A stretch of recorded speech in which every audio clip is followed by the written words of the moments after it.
You know, the culture and erudition when you teach or play the piano is important as much as the quality of the technique that expresses this intelligence, um, intuitive or learned. And I find that you can agree to disagree with people's approach, people's thinking of how to approach a piece through a piano, and then playing it through their own filtered understanding or knowledge of the different characteristics of the piece or of the also traditions of playing, hearing, transmitting the piece in terms of pace, tempo, phrasing, articulation, quality of sound at every dynamic level, and how much of which of these elements are prevalent more than others. In fact, somehow there's a hierarchy for each approach, and some is the sound, some is the rhythm, the pulse, and some is the phrasing, some is just the construction of the structure, and not so much the diversity of the elements of contrasting thematic motifs. But a performance should and could not be only analytical.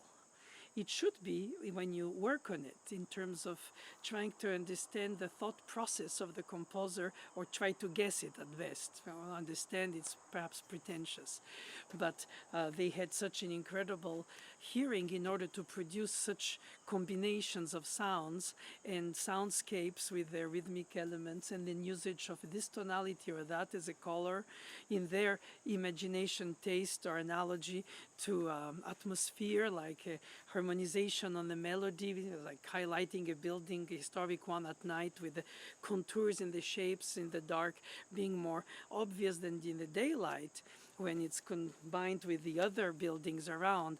And you could think that some grow up from the harmonization irradiating the melodic line and therefore the pedalization through the harmonic progression, or the opposite given the texture of the piece or the style like Chopin or Liszt, where you have a lot of melodic line that is so striking like bel canto singing, but the accompaniment harmonization colorizes the atmospheres and gives you the sense of sunset, sunrise, light, if you call it light, if you call it taste, whichever analogy works for the imagination. But regardless what the composer imagined, even if the title could be suggestive like Debussy of different meteorological elements, you know, the water, the reflection, the sky, the clouds and the emotions, the atmospheres, all these impressions, right, from Impressionism, even if it wasn't the original etymology for the French usage of it, of the word for the painters, which was really amateurs. But the impression is what you see psychologically rather than only through your eyes when you paint it. The photography is there for that, as well as photography becomes later, after its discovery mid-19th century, an art of presenting things through the lens, therefore through the psyche of the photographer, in the eye of the beholder, literally through the eye of the beholder. And I think that when we play pieces that are, let's say, super famous, everybody played, recorded already compared to the past where there were less evident recordings or existing versions to be comparing to. Or then you take a piece that almost nobody plays, in which you feel like you have more freedom to move around and express creatively some interpretational thoughts that are, unfortunately for most who want to be successful by the political correctness of the all, is to play according to what everybody does. And so in a way you're more free with a lesser known piece to express your musical way of constructing the piece, but for the piece itself, and not only through the piece to seduce an audience, which you can do very well with a piece like, I don't know, a Chopin sonata or a Liszt sonata, any of these pieces which are novels, storytellings, this kind of, in fact, more than music, or formal or without form, if it's a fantasy like Schumann, it's more about epic storytelling, really.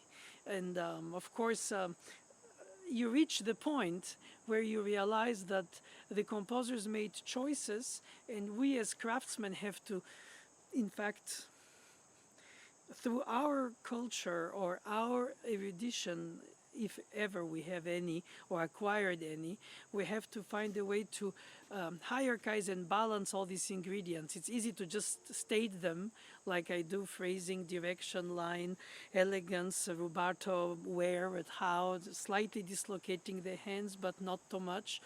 All these, in fact, are contained in each note of the phrasing, of the way it's said through the playing more than sung, even if it's melodic, by pianists who, in fact, have deeply thought about the piece, lived with the piece for a long time, delivered it differently through their life if they had opportunity to record it often. And we can trust the teachers if we want to entrust them to give us as students the same feeling as if revealing a sense of truth, since we have to have a certain sense of self-esteem in ourselves that we're doing the right thing. And how do you gauge it? Because the score is objective, but the teacher is subjective, and the teacher helps you put a body and a soul into the notated score. And I think that when a composer chooses to write in a specific mode, major or minor, or combine or finish one way or the other, most of the minor pieces finishing in major with a Picardy third, as we call it in music theory. I don't know why, because in Picardy they're certainly not aware of it when I was there. But anyway, that's just an anecdotic fact. But some rare cases, like the last piece Brahms wrote for piano, the fourth piece of Opus 119, he starts in this march-like bright E-flat major and finishes in a tragic E-flat minor. That's very rare, but it exists. So when you take these things in account by themselves, it don't mean much. It's like an ingredient, in a cooking. And so it's about finding the right balance for the ingredients to translate your idea of the taste that you would like the people for whom you cook to experience. And I think the same way you dosage with the pedal, with the resonance, the harmonization, or the fading away of the harmonization at which speed compared to the harmonic change or the breath, or perhaps the rest between harmonizations while the melody goes on. It's interesting to notice that if you are to be picky, as you have to be when you're a teacher, because you observe hands, wrists, positions, tendons, fingers, straight or curved, and how you organize this, that the scores don't give us all the answer. Or we made it say what we would like it to say. For instance, Chopin writes very often in his manuscripts, as well as in the first editions on his time, that there is a PED sign for the pedal, mostly harmonic, in his changes of harmonization, therefore if it's once or twice a bar according to the meter.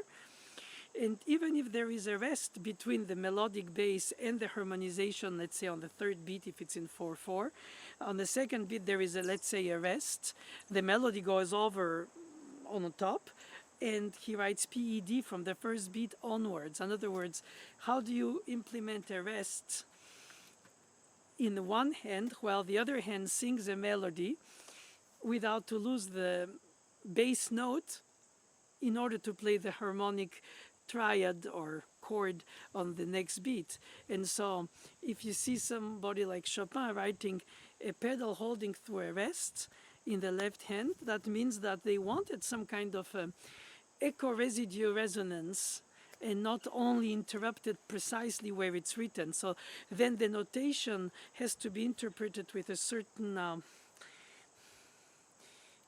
cultivated understanding of the instruments of the time and the instruments of today, or more so with the musical thinking of the composer and the texture, and then not just playing literally what they notated, because sometimes the notation taken literally is not the best translation of their intent.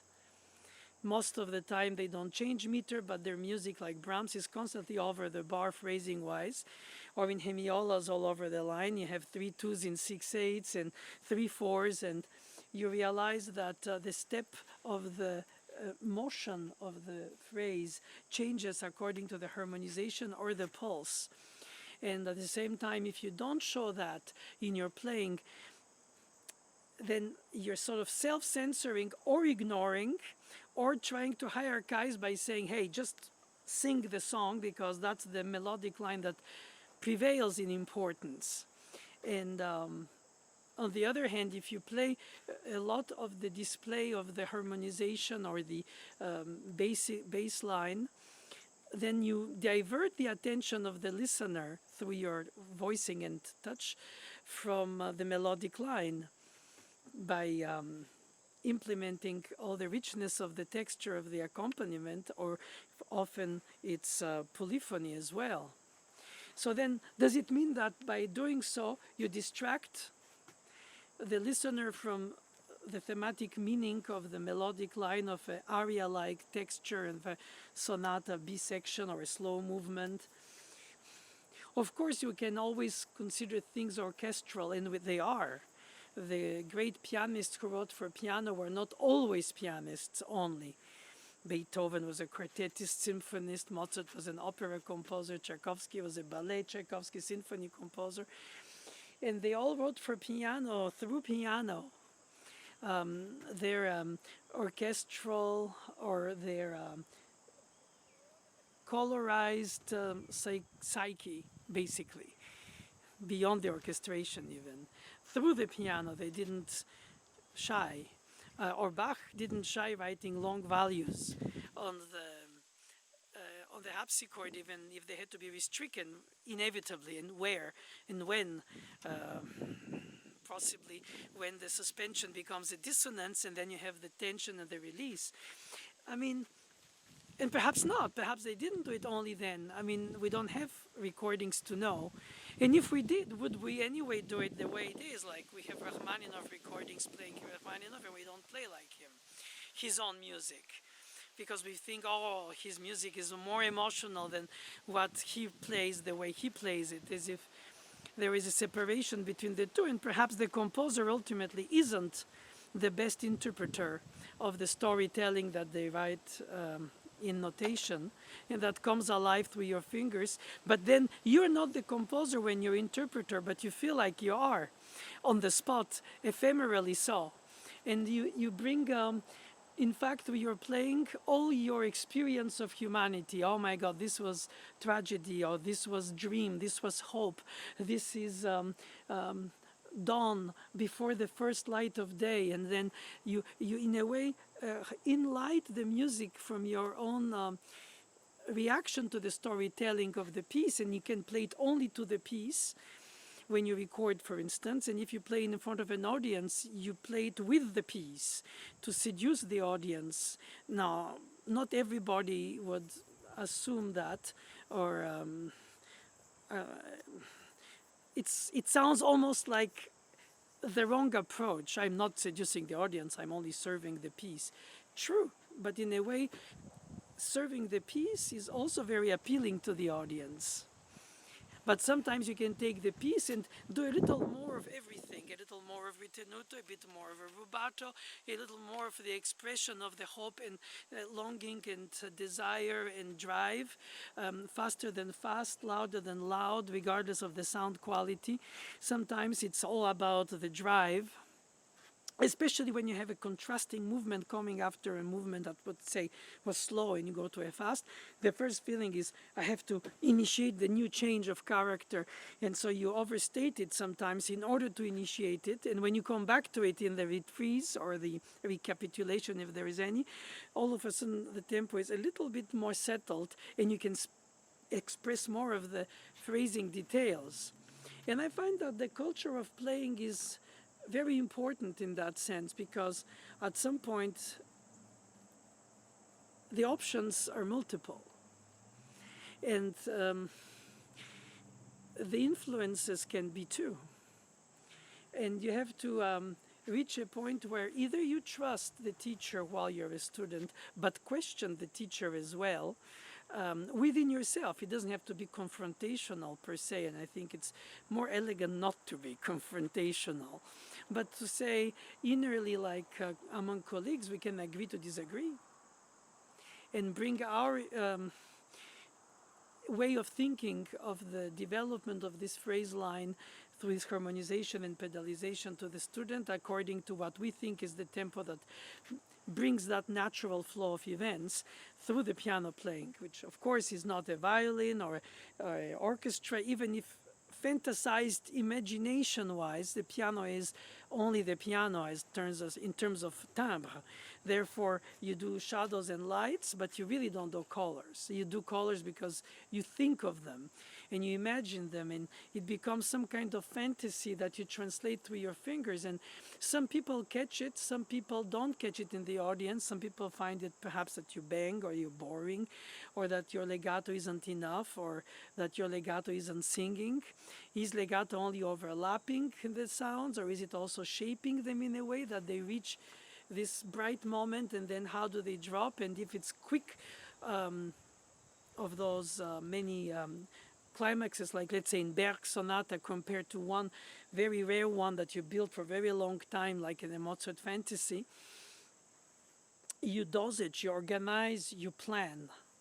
That's mostly when you practice and you play through. And then you're never satisfied fully because you feel like some detail distracted you from your aim.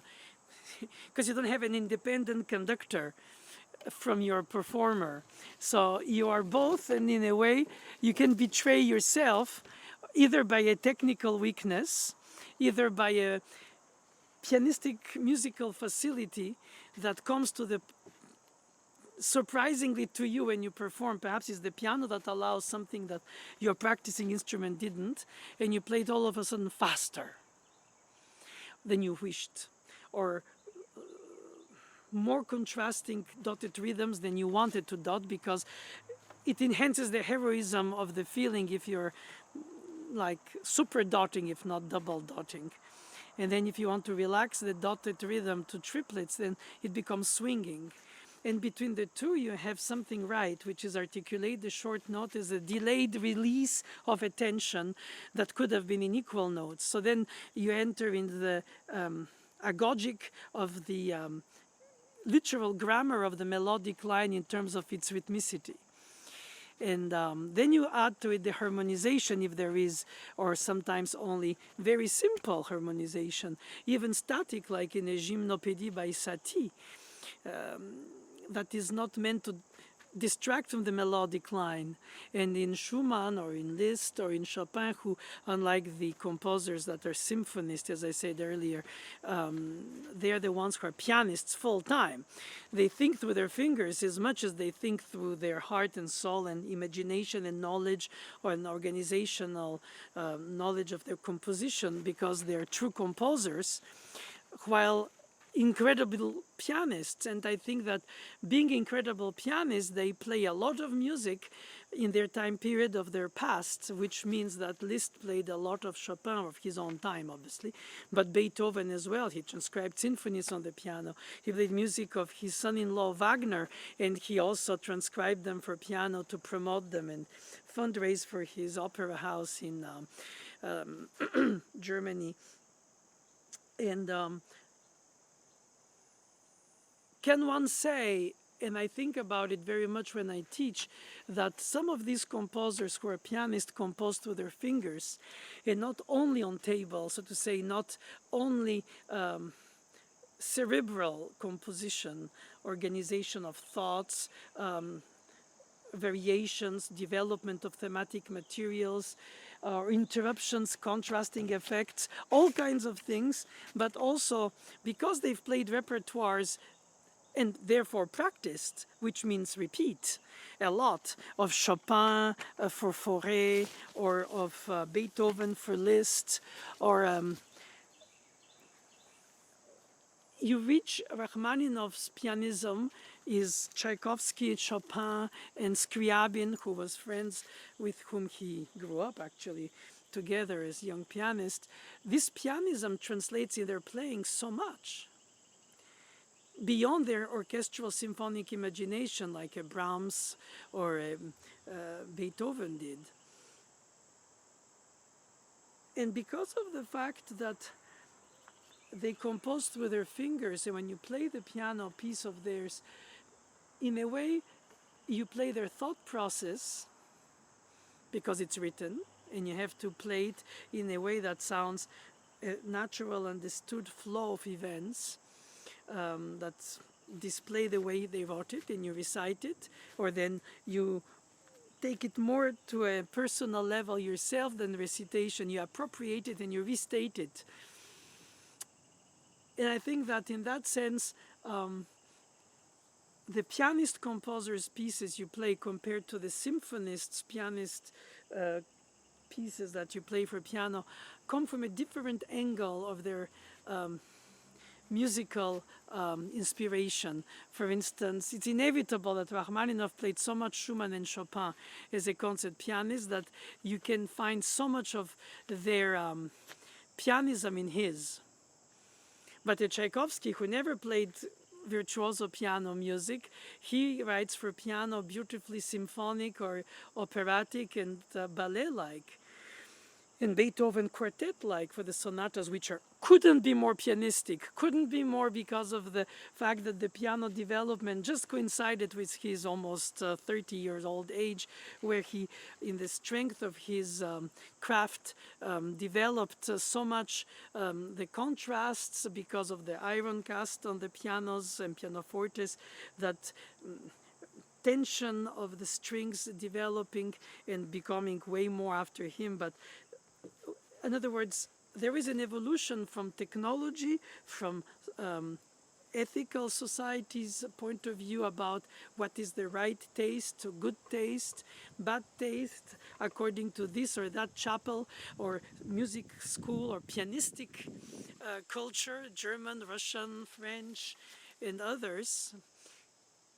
And at some point nowadays, with the globalization as it goes for everything, it goes also for interpretations, as well as for piano touch or legato or finger legato or pedal legato or substitutions or no substitutions, and how you control and shape less well controlling easily keyboards that are rambunctious, and compared to that fact that today's most concert pianos are much more equal in their action. They don't surprise you as much. So you can play legato with a pinky in the right hand with pedal in a good acoustic room with a gorgeous instrument. When, if not, you hear not connections in the singing with a single finger of consecutive tones, let's say step motion. And with substitutions, you are always in charge of the shape, because no matter what, if everything fails you, an accent unexpected on the keyboard or a pedal that doesn't hold a certain note, as it happened often in the early days of the 20th century for concert pianists, well, doing substitution was the way to be always having a plan B in real time, to circumvent the not perfect instrument's shape, action, plus acoustics.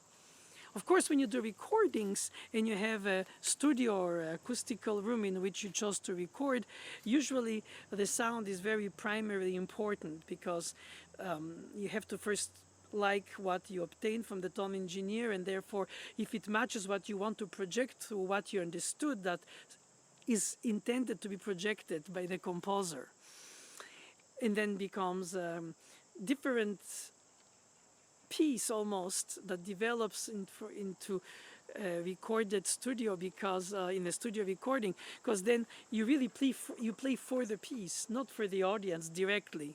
Indirectly, obviously, because you hope they'll listen to your recording, but it becomes a deferred transmission and not immediate on the spot, where your intuition can overtake some of your planned, organized, analytical or well-learned, crafted interpretation choices.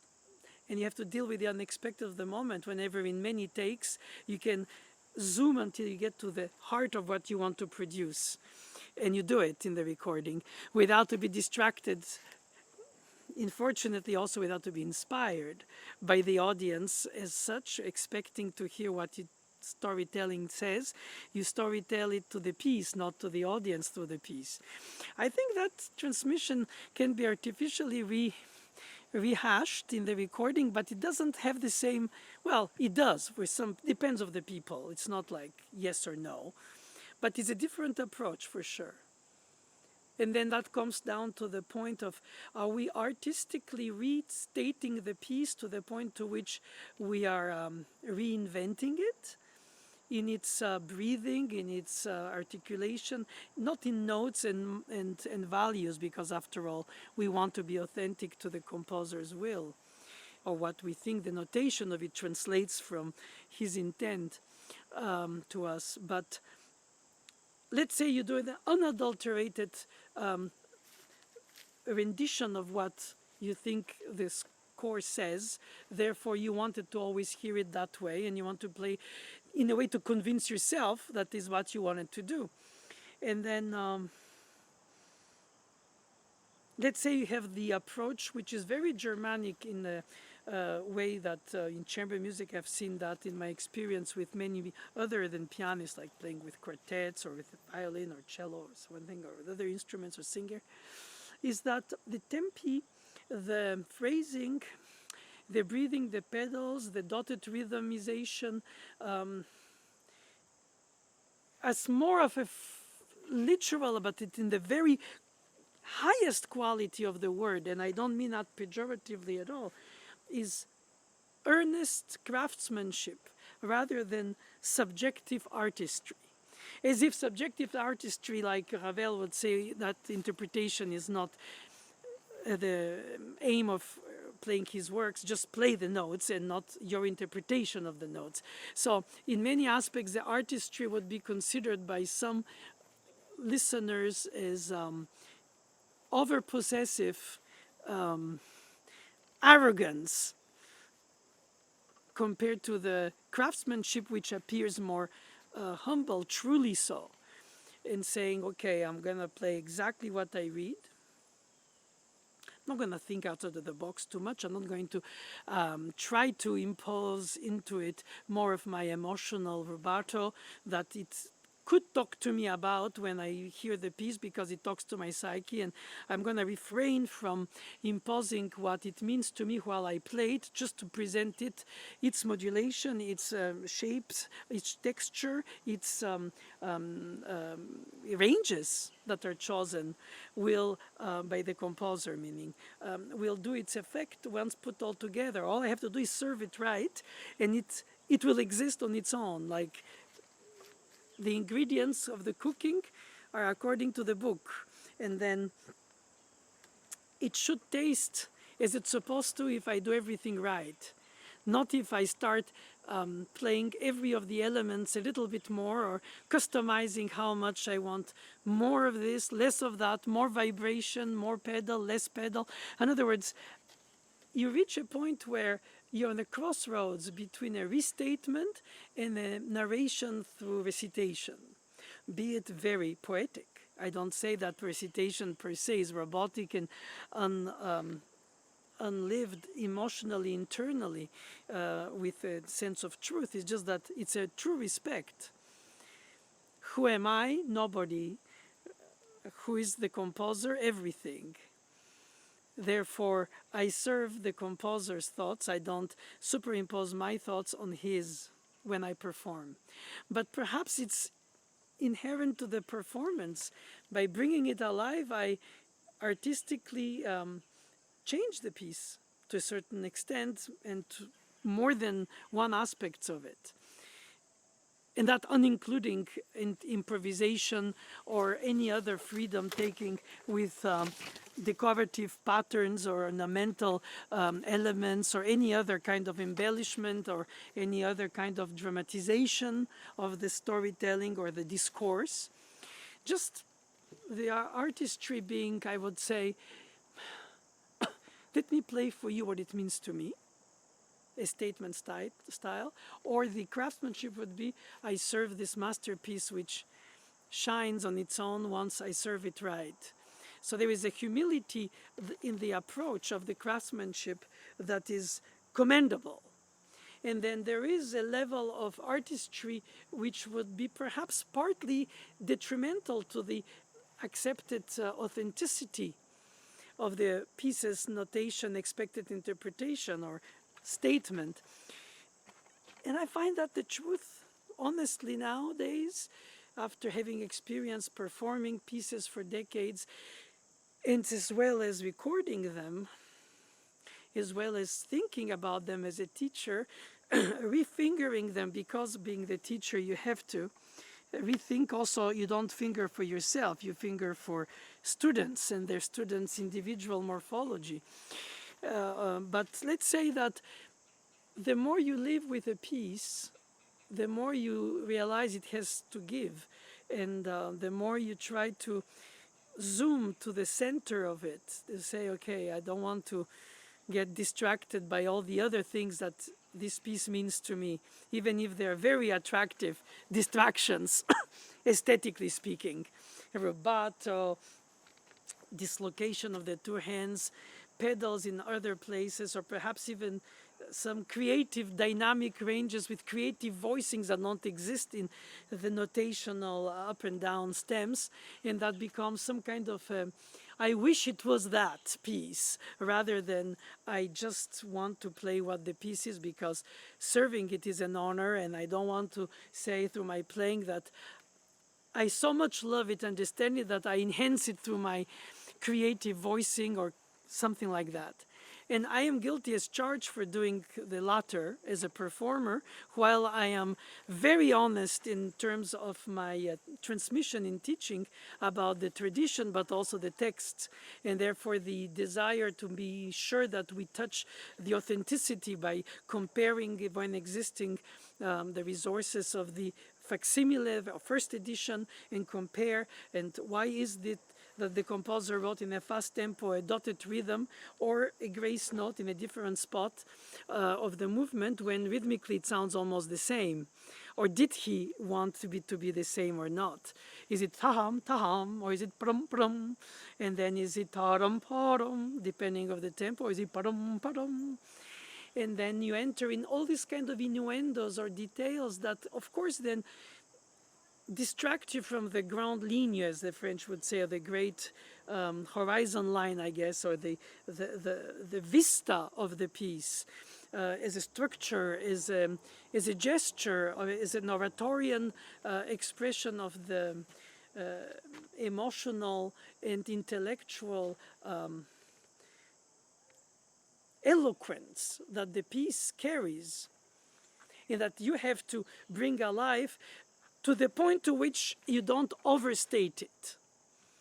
And that line is very thin between appropriation of the texture and the text and the storytelling, or just the storytelling. And where does it start? Where does it end? And at which point do you betray it in the eye of the ear and the opinion of the listener? It's so easy to know, because everybody has an opinion and is different.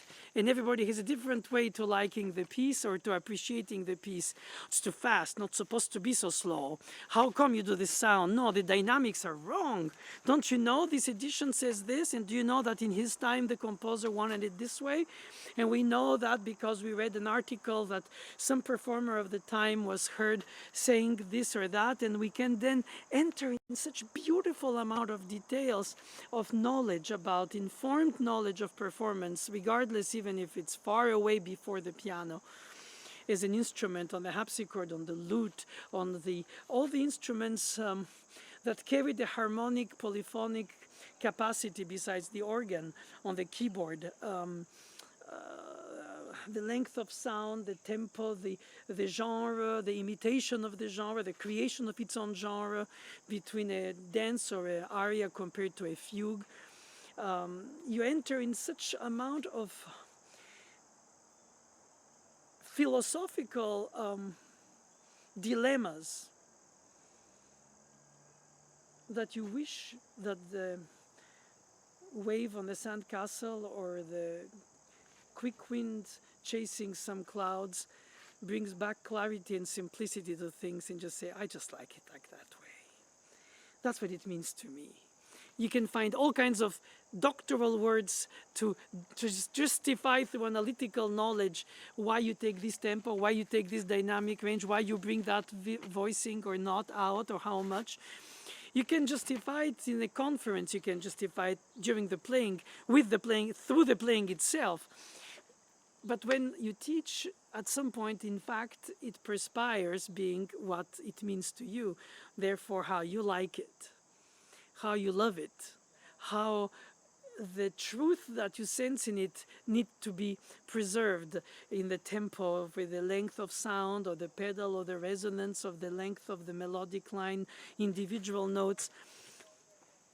What's natural to one teacher is unnatural to another about the tempo, the voicing, or the articulation, or the legato. And so you do that with conductors in their interpretation of symphonies through the pulse in a different way, they subdivide or not the slow movements.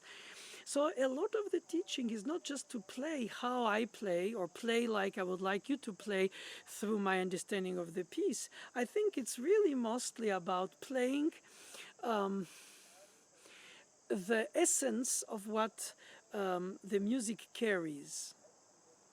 And if you feel like a funeral march in a Chopin sonata has to be played largo, adagio, andante, or grave, in different shades of slow tempo, different ways of subdividing the large beats, or slowly connect the large beats instead of trying to subdivide them, because in a way you keep the tempo but you lose perhaps the phrase. Naturally more so easy to do when you play faster tempo, you connect the notes without the decay taking so much of its toll. And so, yes, all these are consequences of choices, how I hear it innerly, how I read it, how I was told, how I heard it by others rendered, and what do I do out of all this mix? Do I go back to only how I heard it once I read it and try to ignore all the others? Or do I play it in a mix of what I heard from others playing it and my reading of the piece to perhaps my teacher's teaching, with a score in between us two as a vector to discuss or to agree, or even to disagree? You know, when a composer writes a slur as a sign plus dots, it's a non-legato. Is it wet legato? Is it tenuto? Is it almost?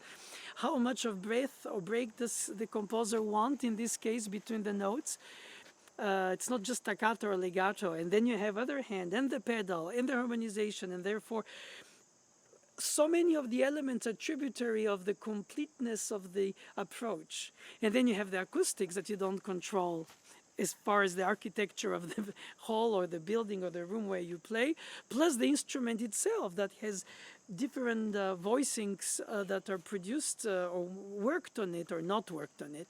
And so you have to adopt constantly a different approach according to the changing parameters of the acoustic sound, of the instruments, of the action of the instruments, how fast it reacts to your touch, or how much you can control the touch, if it's deeper or thin or less deep, or louder easily, or you have to control it because you want to keep more shades of soft dynamics than just reaching forte before you've had time to develop the inner sound quality of the resonances for the volume and the dynamics.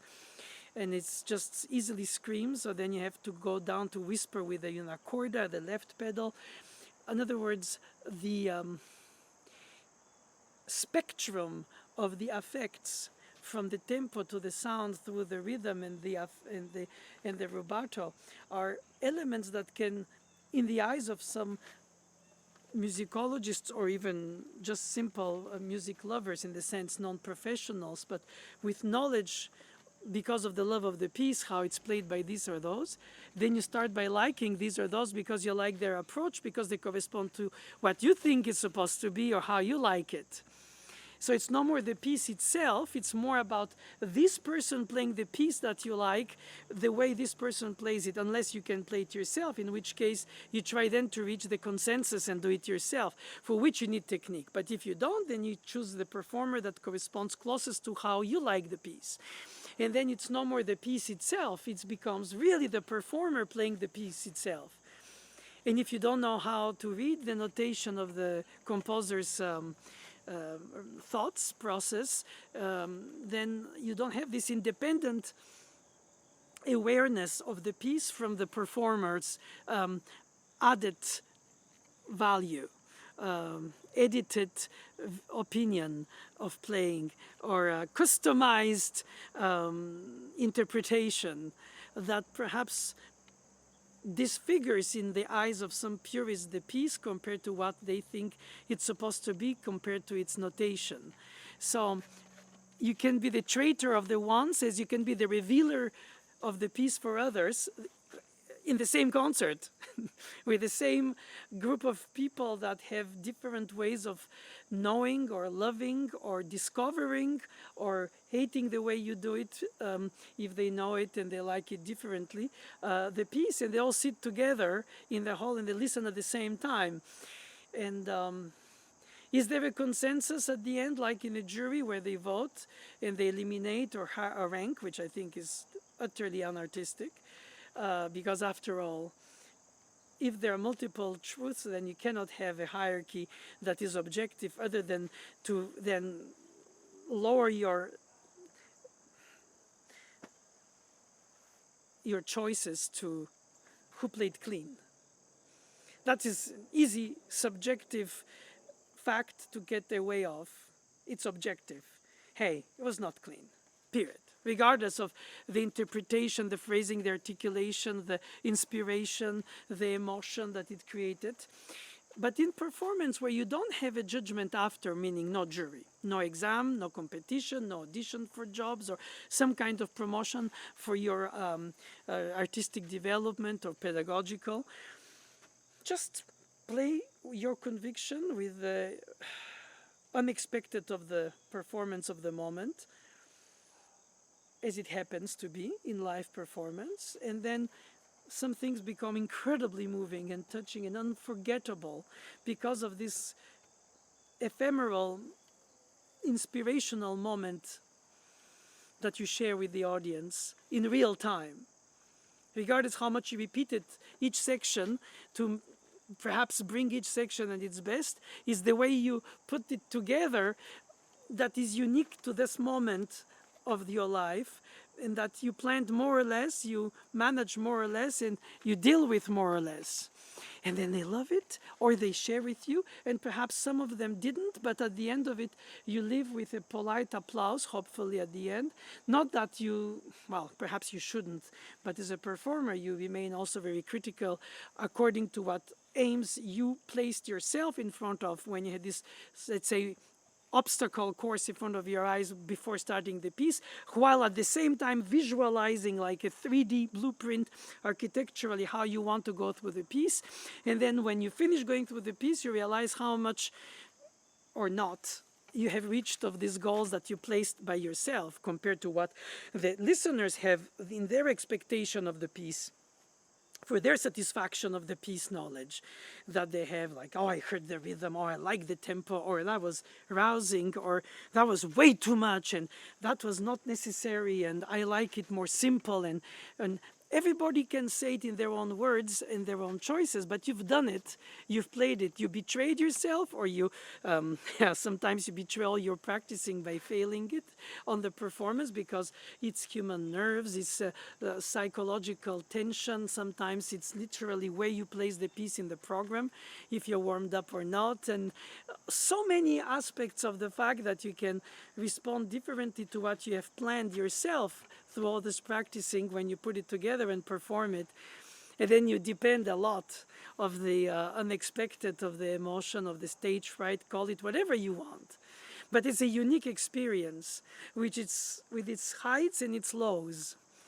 And so you don't know if you build a consensus in the audience, or do they just enjoy your charisma and that you bring through yourself as a performer to them the sense of what this piece is about, either because you come from a generation that they think is to be trusted in it, because they studied with some people who are connected to the composer. That was obviously in the earlier years, given the, even with the long life expectancy today, it's starting to lose. You don't have any more living students of Liszt. But the fact is that I was a student of Fauré, and while it is important in my musical expression of the phrasing of the basic things, even outside of Fauré, the singing bass lines, which are so typical within Fauré style, I do in every piece I do. Play, not only if it's Fauré, if it's Brahms, Beethoven as well. Would have I done it differently because I didn't insist on that with Fauré? Perhaps. After all, we all evolve in our ways of hearing it before we play it, through reading it and rendering it. But we cannot obtain a consensus. So thankfully people applaud. Is it because they applaud who you were, if you can't anymore, if you're too old? If they applaud because you have such potential that they hope that you will develop into the great artist they would like to admire in you later, if that even is possible to be a thought process in theirs. But sometimes you applaud on promise, sometimes you applaud on only on the memories of the shadows of the past. And sometimes you applaud yourself for having been there during this moment where you saw perhaps some or detected some vulnerabilities in the performer because of age or whatever, nervousness. And you feel like it's not like a recording because it's meant to be perfect in the sense of the rendition. And then in the concert, it's vulnerable to unexpected. And that, I think the audience senses, not that the experienced pianist is less communicative and less self-confident, but you can feel different changing levels of this tension and release of the expected knowledge about it.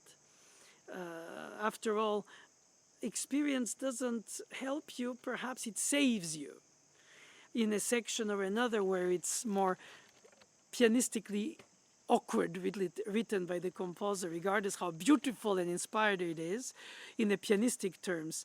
And then you can always blame it on that. You blame it on the piano. You can blame it on being tired. Of course, it's easy to blame it on everything else but oneself. But of course, most of us who know how much we work to hope play once well throughout all the pieces, if in a way we are our own stage managers, artists, theorists, and we have to sort of solo recital build the whole piece from the ground up in an ephemeral grand structure that is so real and vibrant on the spot and leaves unbelievable memories, even if not audio recorded or video recorded nowadays, just recorded in our psyche. And we were like, oh my God, I heard the most moving this or that. And it stays with you like an unbelievably unperishable perfume of somebody you loved. And you feel like, oh, that's how I like that piece. So between the performing, learning, transmitting, and convincing, there's so many things that happen, and you think, okay, the composer chose this tonality or major or minor. Does it really mean the mood? Does it have more subtle layerings of the expression between major and minor, or which type of minor, half major? And by the time, if you feel and you hear all these subtleties, you bring them out, perhaps then you end up in the performance by overwhelming by the details of the expression, the statement itself. Paradoxically, you're great at details, but then you don't see the big picture anymore because you're so dealing with it. Since you have to deal with the details and project yourself ahead of the piece as if you're the conductor, the performer, and the philosopher of the piece at the same time. Of course, you cannot ask that from a student. You hope that they do it either because they're born older in a way that their capacity of concentration or steer, call it, or perhaps through the sounds, if they have perfect pitch or whatever it is, they can connect intellectually to certain things that others take them longer to reach to in terms of maturity. Is it because the piece is bringing that maturity quickly also? Because most of the pieces we play of the masters of the past were written when they were technically immature. Of our days, understanding of the development of age and maturity and studies. And in fact, it's unfair to compare. Right? What does it mean Schubert died before 36 or so? And nothing. It's not comparable. It's just a fact. But it could be actually depressing if you think about it. Like, my God, I'm so older than them now, and look what they did before even and died, and their music is immortal and all that. So I think it's easy to connect too much to the history of the composing of the piece or the composers themselves, and compare with your own path through studies, development, discovering of the repertoire, performances. And sometimes it's healthy, sometimes it's not healthy to compare yourself to them, because anyway, you're losing every time you compare yourself with a giant that is unexplainable in terms of the neuron systems they had, they're connecting it directly to the psyche and the way they expressed it through a few notes on the written page, and all of a sudden it becomes something essentially meaningful to us as performers, to the audiences. I mean, it's mind-boggling, actually, when you think about it. So it's better not to think about it too much. Perhaps that approach that I consider the German approach in studies, which is more the craftsmanship than the artistry, allows you to sort of disconnect from that abyss of discovering that, my God, I'm nothing and this is everything. And will I ever have the breath to express it at the levels where I admire it, love it, understand that it could be? But when I play it, I reduce it to only what I can do. Is it technique? Is it psyche? Is it both? Is it something that I can gain with maturity? Perhaps so. Play slow movement faster but without asperities, or slower but without subdivisions. To be capable of expressing something that develops a subtle thought while organizing a very popular way of connecting to the musical expression, without to give the illusion that you only play something elitist in an elitist way. In a way, there is a simplicity in the complexity of the writing, of the texture, that is the way our psyche reacts to the music, to the innuendos of the expression that don't need lyrics or images if there are soundtracks, or if there are music illustrating poems or different lyrics that you like. Just the music saying its own language words, meaning the notes, the sounds, the organization of the material. And it becomes its own statement, even if we constantly, inevitably, use analogies for everything in order to play it or think it or inspire ourselves or motivate ourselves. I find that motivation is the essential, because by the time you practice, you hash it into details, and repetitively so, even the greatest masterpiece that moves your guts and your soul and your head and your heart and whole your body, you just basically shiver of emotion. But once you go into chopping it into pieces and practicing it detail by detail, to the point to which you lose perhaps that moment where you say, oh my God, I loved it so much, now I dread it. Well, you don't say that. You shouldn't. But you feel like, if it's what it takes to play it well, then I don't want to give that, because I have to go full circle back from the micro back to the macro, for which I liked it in the first place. And then I marvel myself in the details I noticed on the score I didn't hear in the performance when I discovered the piece, if it was discovered, played by somebody else. And then when you look at the score, you say, but why don't they bring out what I think is meaningful in the score now that I see it? So you start adding to your interpretation compared to how you liked it by others, things that you think they didn't bring out as you think you should bring out, because you think is meaningful to the piece. It's like people who read a book and saw a film adaptation and say, oh, the best parts were not in it, because the best parts correspond to the unique way of each person liking it. But if you don't know the book in the first place, you like the storytelling of the film. If you are captured by it, captivated by it, well, you capture too. Captivate. Emotion, reason, inspiration, drive, spontaneity, analysis, knowledge, experience, simplicity, complexity. At which point do all these elements merge in every single note you play, in every single phrase you organize through the notes, in every single rhythmic element that you suggest for the emotional or driven organization of the piece. When do you reach and how do you reach that? How do you reach that merge into the single lane that carries you through the piece, through the different landscapes and different seasons of it? And it's just epic storytelling, forever restated differently, regardless of how much the notation can, hopefully for the publishers, freeze it into a sort of objective truth. But there is no objective truth through the notation. It's always something very personal, very subjective.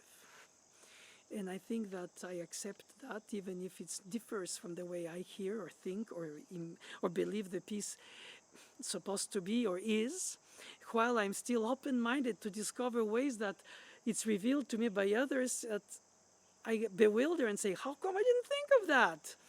I didn't realize from this point of view the piece. Oh, wow. To be humble enough and honest in your humility to accept that a student can reveal it to you differently, that a colleague, a performer, whatever the hierarchy or the chronology of the living or recorded dead performers, you reach a point where you say, wow, Alicia de la Rocha playing this Albanese piece, that's it. I want to hear it only through her. And then you hear a student bring you the piece and you realize, oh my God, this is it. And most of the time it doesn't happen like that, because this, I would say, passionate evidence, some kind of a uplifting evidence, some kind of a transcendental moment happens not that often between the piece and the performer, or the piece, the performer, and the composer of the piece, whichever you want to put them in order. It becomes something of a unique experience, and you go like, oh my God, I'll never want to hear it other than this way anymore. And if you can play it, you might be then influenced to say, I'm going to try to change the way I do it because I like it that way. This person saw in the piece what I didn't see, or I wasn't told, I didn't hear, or I didn't read in that edition, or it doesn't happen often. But you have to be, or one has to be, I believe, very honest with oneself when one discovers it, and just swallow one's pride and say, well, perhaps I had it wrong.